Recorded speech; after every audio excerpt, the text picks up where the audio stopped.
My name is Nova Carter. I'm 26 and I work the loading dock at a warehouse that smells like dust, diesel, and things that need lifting. I've never had a boarding pass with my name on it. I've had a barcode gun, a steel toe boot, and a back that knows the weight of a full pallet. People say the job is simple. They don't know how loud silence can be when it's just you, a forklift, and a clock that doesn't blink. The mornings start before the sun remembers to show up. I clock in, stretch the ache out of my shoulders, and chase runaway plastic wrap across the concrete like it owes me rent. Outside, the sky is the color of old tin. Inside, the lights hum like they're thinking of quitting too.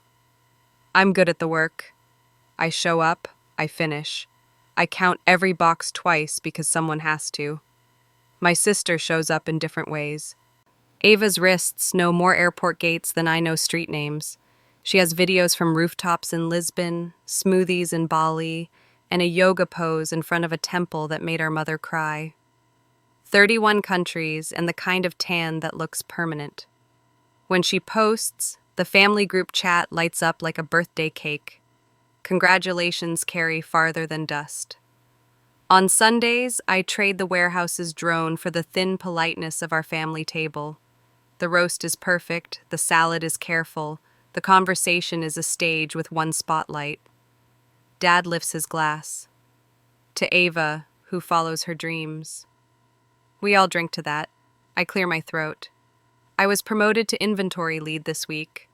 Mom smiles like a teacher grading in pencil. That's nice, honey. The plates go to the sink. The sink fills. I turn the water on too hard so it drowns out the words I know are coming. From the doorway, not a whisper, not a shout, just true enough to sting. She's wasting her life, Mom says. Dad answers, plain as a receipt. She's a failure until she does something real. I don't drop the plate. I don't say a word. I scrub the same circle until the porcelain warms under my fingers. The water runs and runs. Out in the dining room, someone laughs at a story I didn't hear. Here's the honest part. I wanted to be angry. Instead, I felt empty, like a shelf after closing.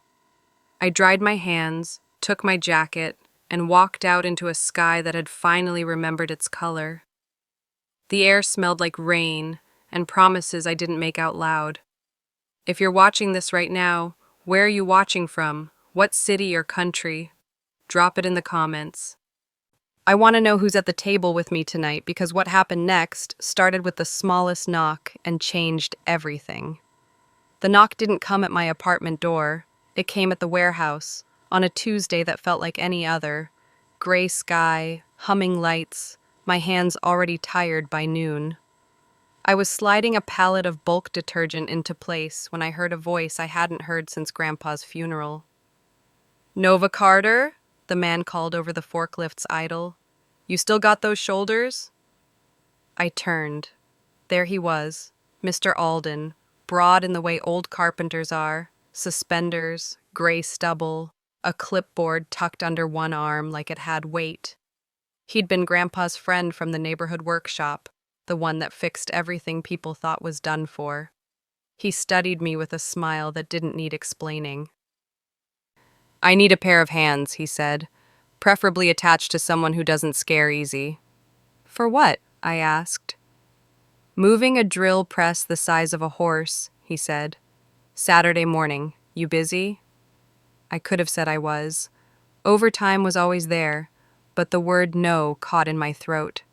I heard the kitchen words again, failure until she does something real, and suddenly I wanted to lift something that didn't go to someone else's shelf. "I'm free," I said.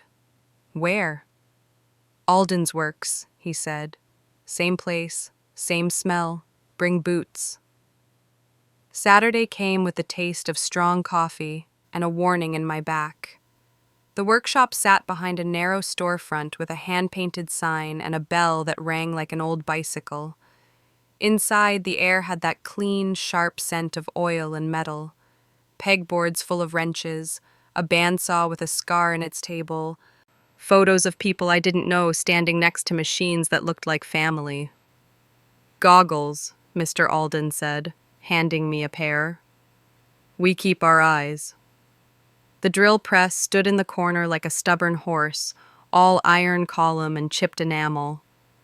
We set a dolly under the base, tied ratchet straps around the body, and inched it forward while he talked with the calm of someone who had learned not to rush.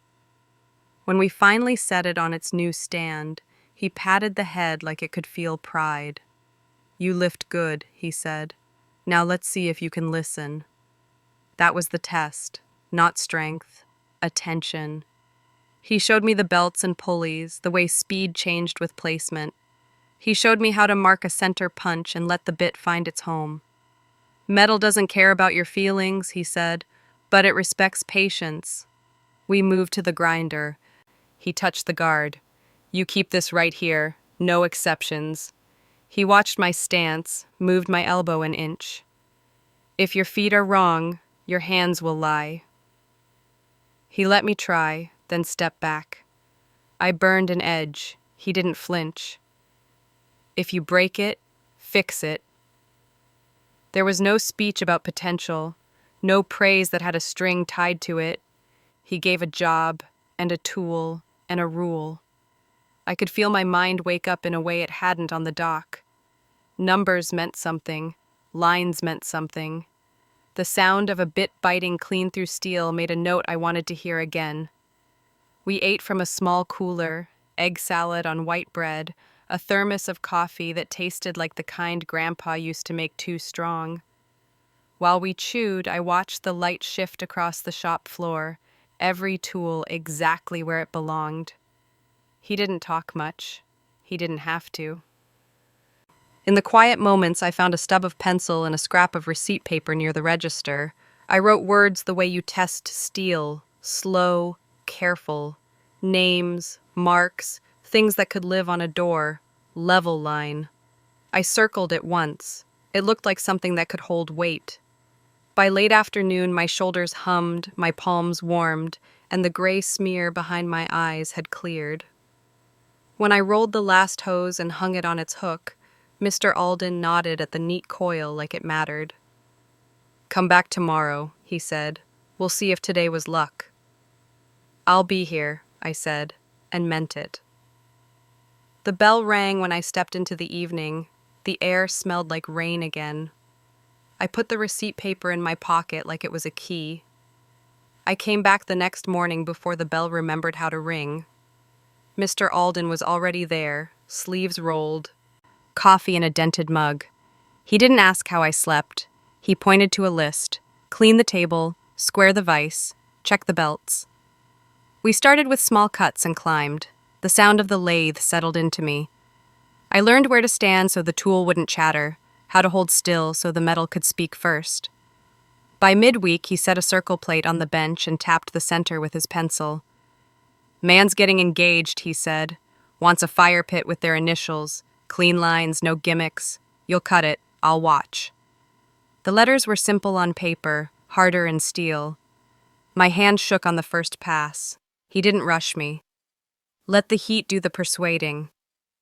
I slowed. The bead found its groove. Sparks lifted and died like quiet applause.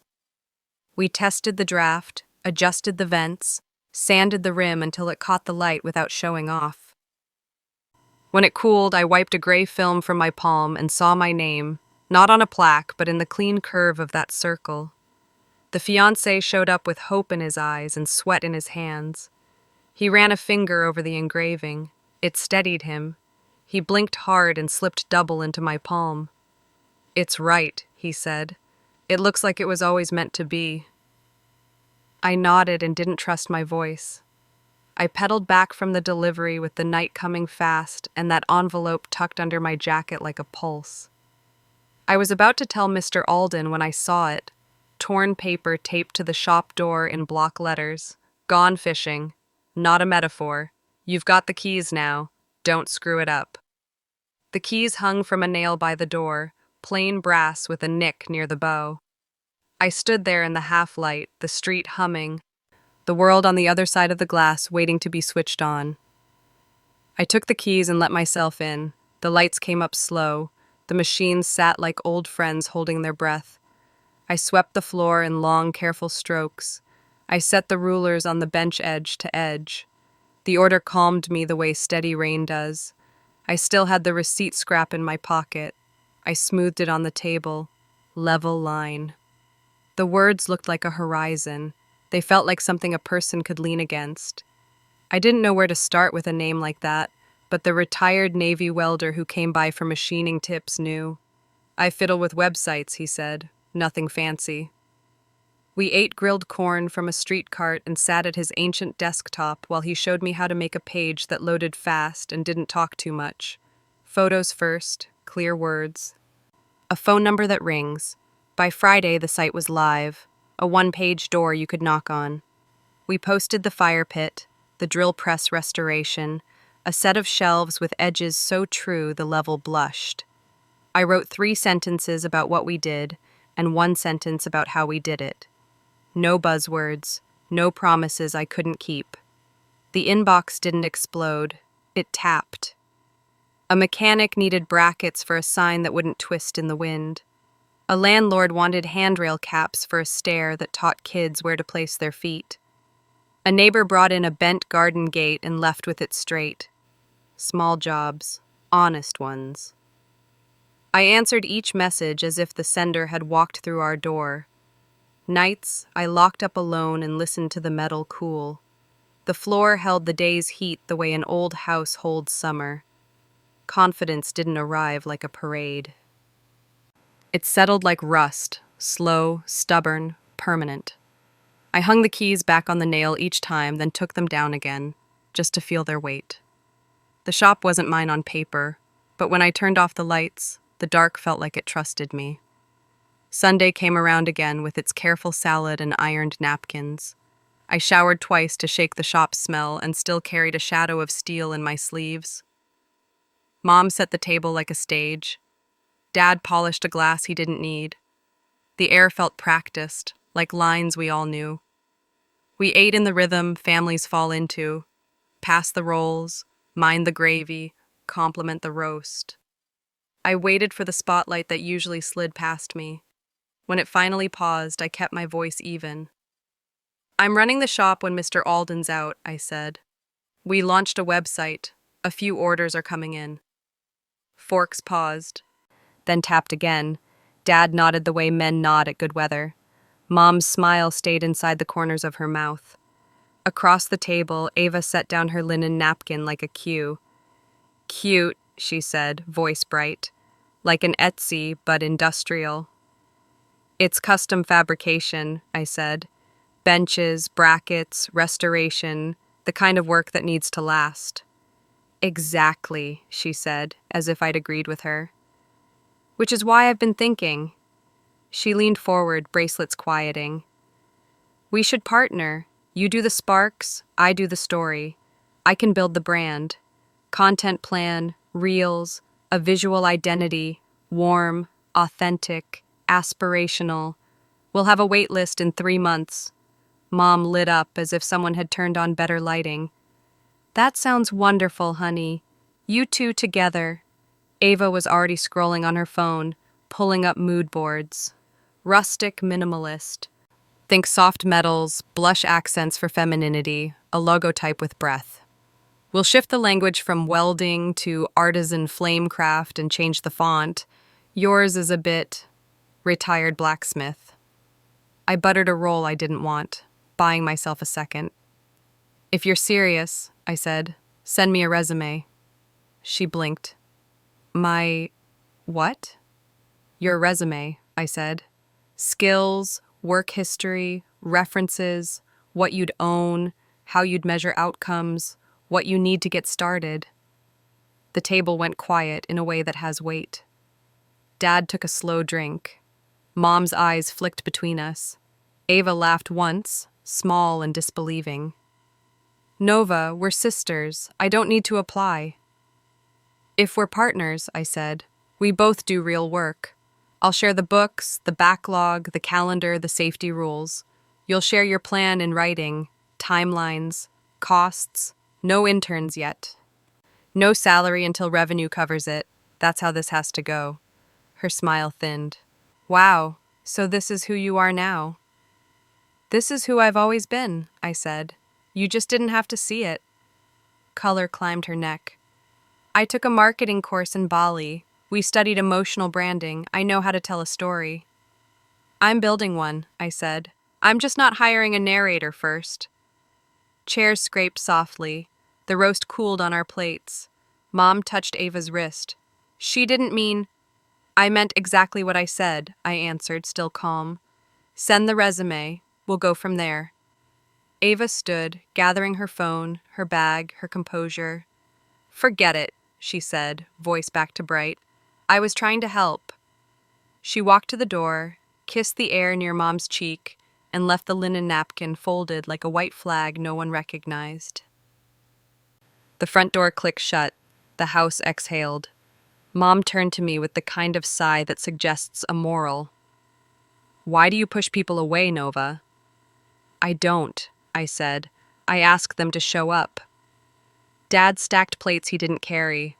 The clock in the hall ticked like a small, stubborn metronome. I helped clear the table and let the room settle. Outside, the sky was the same old tin. In my pocket, the shop keys pressed a half moon against my palm, a reminder of where doors open when you earn them. I thanked Mom for dinner, hugged Dad, and stepped into the evening with the taste of steel and something steadier than approval. Work finds its rhythm when you stop checking the clock. The week after the dinner, Level Line turned into a furnace of focus. I drew plans at the bench with a carpenter's pencil, cut plate stock clean, and welded seams that held like promises. Small orders paid light in groceries. The phone rang enough to keep the lights honest. I slept the kind of sleep you earn. Then the email arrived. Subject line, outdoor bench fabrication, Talbot Coffee. I read it twice, then once out loud. Luke Talbot, the owner, wanted a quote for custom benches for his flagship and 2 new locations. No gimmicks, he wrote. Clean lines, warm to the eye, built for people who sit and stay. He'd seen a fire pit photo and the straightness of a shelf edge that didn't beg for attention. Could I meet Friday? I wiped my hands, answered with numbers I was a little afraid of, and asked for a site visit. He wrote back in 3 minutes. Friday, 10 a.m., downtown. The flagship sat on a corner that caught morning light. Luke was younger than I expected and clearer. He shook my hand like he'd done it less than 100 times and still meant it. We walked the patio. I measured distances, noted slopes, checked drainage. He watched me work instead of performing for me. What do you need from me? He asked. Decisions, I said. Seat height, finish tolerance, and whether you want the radius to invite or hold. After that, time and trust. Done, he said. You're hired. It landed in my chest and stayed there. 5 figures. Full creative control with delivery windows that would make me hustle and not break. I drove back to the shop with the tape still clipped to my pocket and the city humming like a machine tuned right. By afternoon, the drawings had bones. Square tubing frame, cross brace to fight wobble, slatted seats with a slight crown so rain wouldn't sit and think. I called the mill for steel, scheduled pickup, and stacked sawhorses like a stage I knew how to use. When work matters, coffee tastes different. The next day, the first email came from a new address. Brooke Haynes, it said, Talbot's marketing consultant. Congrats on the bench commission. I'll be coordinating visuals and messaging for the rollout. Let's align on tone. I kept it short. I billed. Luke approves, happy to provide process photos after the first prototype. Her replies braided in all day. Can we soften the industrial feel? Are you sure about that gauge? Have you considered aluminum? It's friendlier. Let's brainstorm naming. The gatherer, the pause. I answered what mattered. Steel, not aluminum. Outdoor, weather, people. We don't name benches, we build them. A draft press release landed 2 nights later. I read it while the welds cooled and the radio talked to itself. Talbot Coffee is proud to announce a new line of artisan benches designed by our creative branding consultant, Brooke Haynes, and fabricated by our partner team, Level Line. My name wasn't on it. not once. I set the page down on the bench and stared at the outline of a seat I'd been sanding to the kind of smooth that doesn't brag. The hidden knife wasn't a shout. It was paperwork. Designed by the person who'd never touched a grinder. Fabrication by a partner team, like hands without a head. I called Ethan. He picked up on the second ring, voice warm and tired. "They're scrubbing me," I said. "Brooke's draft makes her the designer and me the help." He paused just long enough to count. "That sounds like protocol, marketing language. I'm sure it's not personal." "It's very personal when my name disappears." "I'll talk to her," he said. "We dated a lifetime ago. She's not a bad person, just particular." "I don't want you to referee," I said. "I want you to hear me. I'm building these benches. I measured the slope. I picked the radius. I burned my sleeve and my time to make them right. A sentence can't take that." He exhaled. "You're right. I'm sorry. Copy gets fixed all the time." "Not unless someone fixes it," I said. After we hung up, I swept the floor until the concrete showed its old scars. I stacked the cut ends, labeled them, and set tomorrow's work in a neat row. The radio clicked off. The shop cooled slow. I hung the keys on the nail and stood there in the quiet, learning the sound of something I hadn't had before, the edge where you stop tolerating the wrong story. I stayed late the next night, metal cooling in slow breaths while the clock above the office door ticked like a heel on tile. The first bench frame stood square on the sawhorses, cross-braced, waiting for slats. I had the press draft open on my phone, my name missing in every font it tried. I set the screen face down and kept working. Headlights slid across the glass. A car door thumped. The bell over the entrance gave a small, surprised ring. Ava stepped in. No lashes, no linen, just a hoodie with the sleeves shoved to the elbows and 2 paper cups balanced in her hands. "I brought coffee," she said, "and an apology." She set the cups down on the bench like a peace offering that knew it might be refused. For a second, neither of us moved. I could hear the little noises a shop makes after hours, the ping of a cooling weld, the soft electric hum in the fluorescent tubes, Bruno snoring in the office like an old man with opinions. "I was awful," she said. "At dinner, at the shop. I came in loud because being loud is the only thing I'm good at. But I watched your video today, the one where the angle grinder throws those sparks like a comet tail, and I realized I've been selling the idea of building for so long I forgot what building looks like." The apology was plain, not dressed. I leaned the broom against the wall and handed her a pair of gloves. "Copper, steel, aluminum," I said. 3 bins. Don't mix them. Label faces out." She cracked a smile. "Bossy." "Efficient," I said. We worked without much talking. She sorted hardware. I cut slats and kissed the ends on the belt sander until every edge lost its bite. Dust lifted and settled. She got the rhythm of the broom, long strokes, no little flourishes. When she reached for her phone out of habit and then didn't, I noticed and said nothing. Near midnight, she wiped her forehead on her sleeve and studied the frame. "You're really doing this," she said, like it had just landed for her in the way a thing lands when you get your hands dirty around it. "Not the story, the thing." I nodded. The radio whispered a song we didn't know. She took the shop tablet to the office and came back with a legal pad. "What do you actually have on this job?" she asked. "Photos, drafts, emails, invoices, everything with your name on it." "Enough," I said. "Maybe." "Show me where it lives," she said.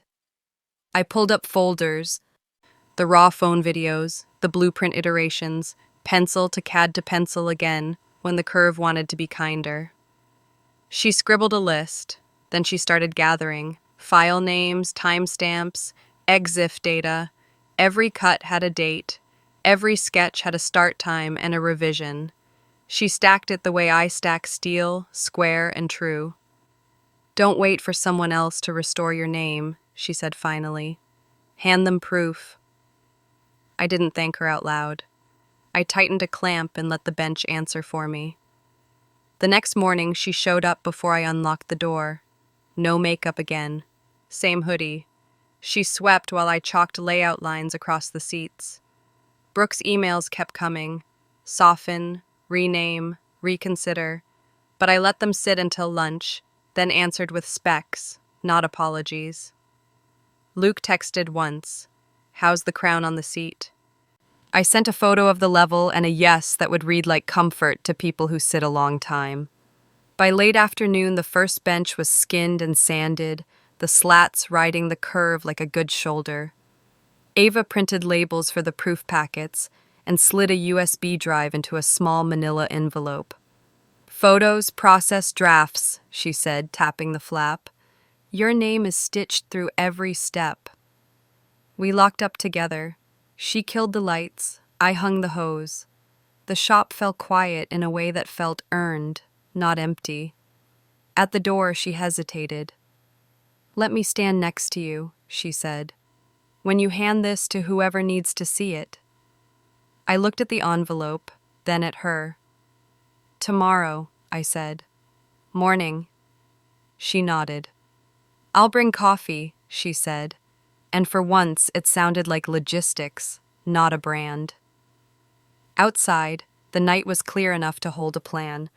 Inside, the benches cooled, holding their shape. We were waiting at the door when Talbot's front desk turned its sign to open. Ava held the envelope and the USB like a nurse with a chart. I had a folder under my arm, drawings with coffee circles, photos with grit still on my gloves. We took the elevator without talking. When the doors slid open, the glass conference room sat at the end of the hall like a stage you didn't ask for. Luke stood to meet us. Morning, he said, calm as always. Brooke was already seated, tablet angled just so, smile set to cordial. We're finalizing the press angles today, Brooke said. I've prepared an update with language that will resonate, grounding the benches as part of Talbot's lifestyle promise. Ava set the envelope on the table. Before angles, she said, let's do facts. Brooke's smile held. Of course, we're all on the same team. I slid my folder across to Luke. Blueprints, material spec, jigs, process shots, first article inspection. I tapped Ava's envelope. USB has timestamps, EXIF data, shop logs. My name is stitched through every step. Brooke didn't look down. We appreciate the craft. The question is how to express it. Lead designer can feel heavy. Partner team is cleaner and protects the brand. Protocol doesn't weld steel, I said, even. And partner team erases the person who figured out the radius that won't collect rain. Luke reached for the envelope. He plugged the drive into his laptop. Ava sat back and watched him scroll like she had all night. Data points, named files, the kind of paper trail that doesn't wiggle, photos of cut lists with chalk marks, videos of the slats taking their crown, close-ups of welds before the flap disc kissed them smooth. My boots, my hands, the jig I built because the patio's grade was tricky and didn't want to admit it. Brooke cleared her throat. This level of granularity isn't necessary for press. We're communicating feeling. Luke didn't answer. He clicked through 3 more folders. The room got very quiet except for the soft breath of the HVAC. He enlarged a clip where I checked the seat height with a level and a tape, then tilt the slat until the bubble centers. He paused it on my gloved thumb. He shut the laptop. Nora, he said, I'm sorry. The draft was wrong. Brooke shifted. It's standard. We can add a tag. No, Luke said, not unkind but final. Official release will credit lead designer and fabricator, Nova Carter, level line fabrication. We'll include a process photo and a short line about why steel, why this radius, why local. Brooke, you're off this project. Her smile folded in on itself. Excuse me? This partnership requires respect for the work, Luke said. We missed that. I won't miss it twice. Color rose, then receded from her face. She gathered the tablet, the pen, the certainty, and left without looking back. Luke turned to me. Can you send me one photo that feels like the benches feel? Straight, warm, built for staying. I'll send two, I said. You can pick. He nodded. Coffee's on the house for a year. We'll pay, I said, and he almost smiled. Ava let out a breath like a seam cooling. In the elevator, she leaned against the wall, eyes closed, the envelope loose in her hand. I wanted to say something dramatic in there, she said. But the proof was louder than anything I had. Proof is polite until it has to raise its voice, I said. Back at the shop, the day slipped into motion. I burnished edges that needed one more kiss, checked fasteners, laid out the run order for installation. Mid-afternoon, my phone buzzed. Talbot Coffee, built local, built right. Photo of the bench catching the exact piece of afternoon we designed it to hold. Caption crediting level line and my name clear as a stamp. The inbox started ticking, small messages first, then bigger ones. A hardware store wanted brackets that wouldn't twist. A hotel asked about planters that could take a storm. Another cafe wanted a quote for rails that teach people where to put their hands. I didn't cheer. I set the phone down and tightened a bolt I'd already tightened. Then I wrote Luke back with 2 photos and 1 sentence. No gimmicks, just steel and time. He posted the first photo. The comments filled with people who sit and stay. Ava watched the screen for a minute, then set it face down. You held your ground, she said. No, I said, looking at the bench. I built it. We installed the sign at sunrise. Ava held the ladder while I lined up the template. Level line, the horizon stroke cut through steel. The first seam wobbled a hair, my hand still waking. I left it. A true beginning doesn't pretend it was perfect. We welded the corners, buffed the face, wiped the soot until the letters caught the morning like they meant to. Inside, the benches waited in a row for delivery, calm as finished sentences. Orders kept stacking, stair frames for a gallery, railings for a school, planters that wouldn't topple in wind. The phone buzzed, then rested, then buzzed again. Ava swept without being asked, printed packing slips, read invoices aloud when I got lost in metal and time. Bruno thumped his tail once and decided this was the right routine. That night, Mom called. Sunday dinner, she said. Your father wants you here. Her voice wore an old coat, but it didn't fit the way it used to. I went. The table looked the same, careful salad, ironed napkins, but something had shifted where people sat. Dad cleared his throat, the sound he makes before he tells a story he's not sure belongs to him. Folks at the office were talking about the benches, he said. Said they're trendy. The word felt awkward in his mouth. Mom put her hand over mine, light as a receipt. We only wanted what's best. We worried you were stuck. You called me a failure, I said steady. I built the thing you said I'd never have. I don't need a toast. I need respect. Silence took its seat. Not angry, not dramatic, just present. Dad nodded once, the way you do when a level finds its bubble and there's nothing else to say. Respect, he said. You have it. We ate then, less careful. The roast still good, the salad less important. Ava let me finish sentences without polishing them. When Mom reached for the dessert plates, I stood and helped instead of waiting to be asked. The room felt honest for the first time in a long while. Back at the shop, the new sign wore the last of the day like a crown. Ava brought over a small sketch, our mark refined, a rising sun crossing a single steel line. We cut a stencil and engraved it on a plate by the door. She held the stencil steady, I drew the heat. Sparks arced and died, bright and brief as applause. We hung the plate together, the screws bit clean, the logo glowed faintly in the hallway light. Ava leaned on the rail, catching her breath. I used to think freedom meant leaving, she said. Flights, stamps, noise. Maybe it's just this, showing up. Every day, I said. We locked up. The shop exhaled. I traced the first wobble in the sign with my finger and left it there, a small, honest scar. Outside, the street lamp lit the letters in a quiet circle. Inside, the metal cooled and kept its shape, level line, built to hold.